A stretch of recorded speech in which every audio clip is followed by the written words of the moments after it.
Okay, let me make sure sound's coming through. Yeah. Okay, so very quickly, you're on the right track. You're looking good. Your matrix is set up perfectly. So S, that's your T column, that's your equals to. Perfect. So just double checking. Yeah, everything looks great. So now your only issue here is you're asking how do I transpose it, and it looks like you're trying to look down a diagonal. And that works if it's a square matrix, but this isn't square. So the way that I try to talk about it is I say it's just rows become columns, columns become rows. So do you see your first row? Here is the numbers 2, 1, 13. Well, your first row will then become your first column in your new matrix. So it becomes 2, 1, 13. So then second row, your second row will become your second column. So 1, 2, 13. And then if you haven't picked up the pattern yet, the third row will become your third column. So 1, 1, 11. And then so on and so forth until you finish the whole matrix. At some point, most people will just kind of jump to writing in the numbers and you don't actually label it. There we go. So now that is our...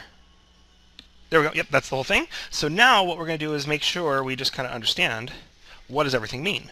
Because originally our columns were S's. So notice our S column was 211.2. That has now become our first row. So anyway, so our variables have actually changed meaning. So we can't call the first column S anymore. So that's where we just give it some dummy variable name. So we'll call it X. The next column will become Y. The next column will become Z. And this is our equal sign.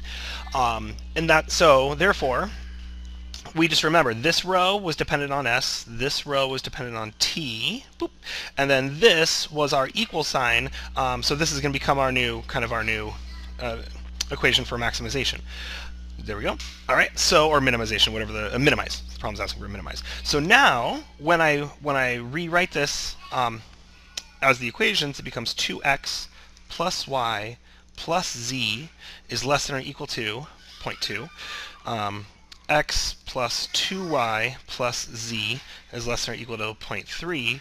And then what we're going to minimize or maximize here, in this case, well, in dual method, it always becomes a max problem after we do the transpose. So it's P equals 13x plus 13y plus 13z.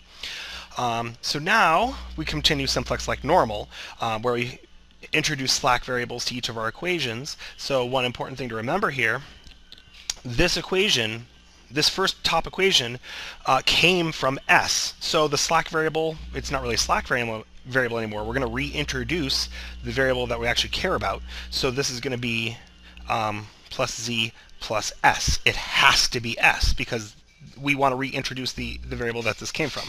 So then the next one is X plus 2Y plus Z plus, and then this one is dependent on T, so we're going to make it equal to T. And then so on and so forth. So now we finish the problem like normal. Let me know if that helped.